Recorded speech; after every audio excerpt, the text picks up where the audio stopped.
Di dalam Qonun Asasi itu dikatakan berdirinya NU atas restu para habib. Habib siapa? Satu, Habib Abdullah bin Ali Al-Haddad, gurunya Kefalul Bangkalan. Kefalul Bangkalan gurunya pendiri NU biasa saya. Dua, Habib Abu Bakar bin Husain As-Segaf Bangil. Tiga, Habib Husain Al-Haddad Jombang. Empat, Habib Abu Bakar bin Muhammad As-Segaf Gresik. Lima, Habib Ahmad bin Abdullah As-Segaf. Jadi kasih Mas Ari, beliau itu nggak asal, nggak usuk-usuk langsung mendiri, enggak. Pergi sowan ke para habaib. Itu ada dalam Qonun Asasi diletakkan. Jadi NU dan habaib itu tidak akan pernah bisa dipisahkan.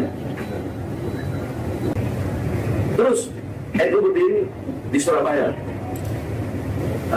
Jawa Timur lah, daerah Jawa Timur dulu.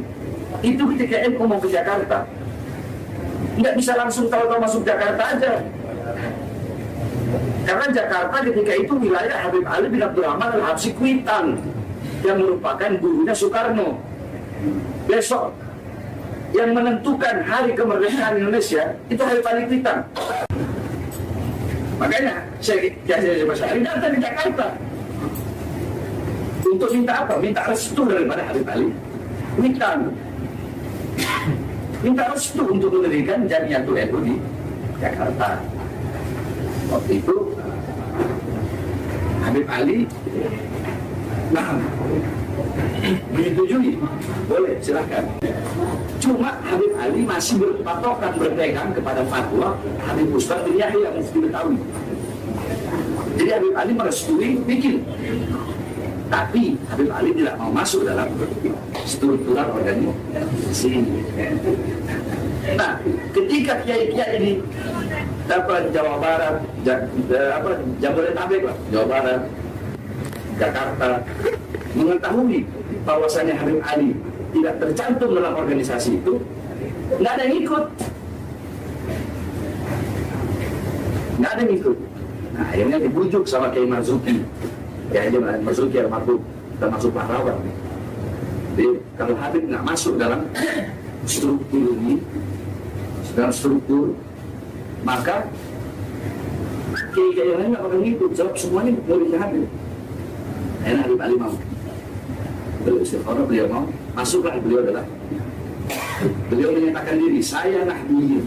Ketika beliau berkata seperti itu, langsung 1000 kiai lebih masuk NU. Monggo kepada beliau-beliau, panjenengan-panjenengan kiai-kiai yang berada di rumah besar Nahdlatul Ulama, yang lebih kita kenal dengan PBNU, mohon buat klarifikasi tentang sejarah berdirinya Nahdlatul Ulama secara komplit, bukan hanya versi dari beberapa pihak saja, tapi undang dari keturunan-keturunan para pendiri-pendiri NU yang berada di Surabaya. Karena apa?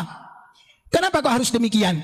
Karena ini menyangkut sejarah berdirinya NU yang notabene kiai-kiainya itu berada di Surabaya. Kiai Ahmad Dahlan dari Surabaya. Surabaya itu dikenal, Surabaya itu ada 3. 1 Surabaya, 2 Gresik, 3 Sidoarjo. Nah ini penting. Penting ini supaya apa? Supaya murni yang mengeluarkan sejarah Nahdlatul Ulama ini nantinya dari PBNU, supaya tidak dicangkok-cangkokkan oleh orang lain. Ini penting. Kenapa kok demikian? Karena tegaknya satu bangunan bukan karena gentengnya, bukan karena tiangnya, tapi karena pondasinya. Kalau NU setelah NU berdiri ini mau kemana-mana dan ada siapa saja di dalamnya, itu no problem, no comment. Tapi kalau sejarah berdirinya, pondasi yang bangun pondasi NU ini perlu dipatenkan oleh pengurus besar Nahdlatul Ulama. Undang dari keturunan-keturunan pendiri-pendiri Nahdlatul Ulama yang berada di Gresik, yang berada di Sidoarjo, yang berada di Jombang, yang berada di Mojokerto. Karena apa? Kiai Dahlan Abdul Qahar itu dari Nganjuk yang berdomisili di Mojokerto. Kiai Abdul Halim Lui Munding itu dari Kuningan, domisilinya di Surabaya. Kenapa kok bisa begitu? Karena Kiai Abdul Halim termasuk pengajar di embrio NU yang bernama Madrasah Nahdlatul Wathon. Alhamdulillah kemarin beliau diberikan gelar pahlawan nasional.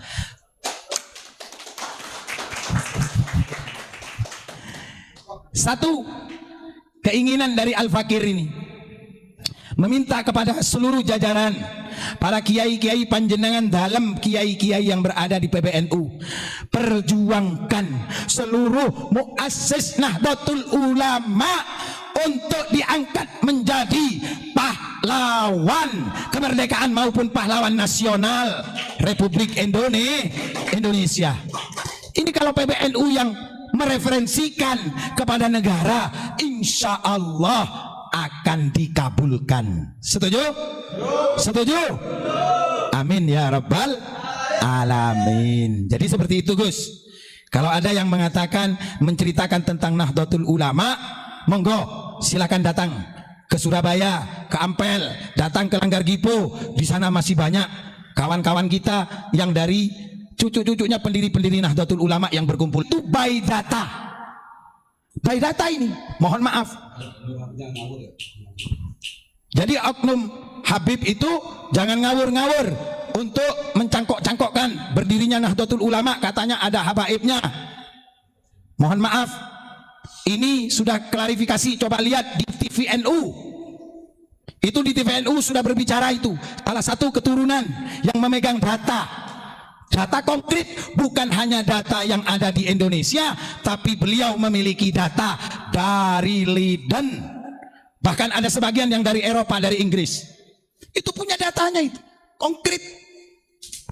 Jadi tidak main-main. Bukan hanya sekedar katanya. Bukan.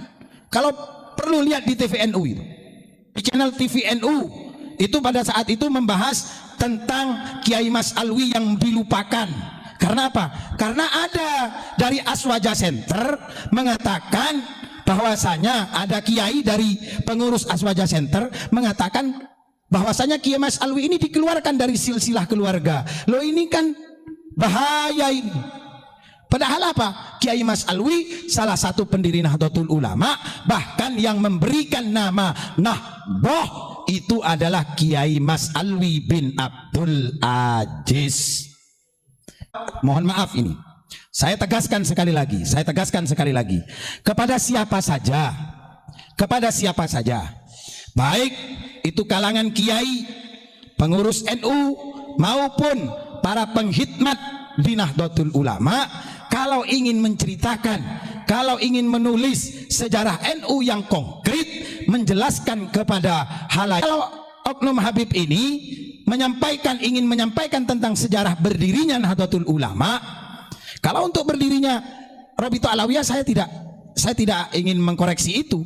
Tapi kalau menjelaskan tentang NU beserta figur-figurnya muassis NU, monggo silahkan hadir ke Langgar Gipo. Di sana tempat perkumpulan para duriyah-duriyah, keturunan-keturunan dari muassis NU, supaya jelas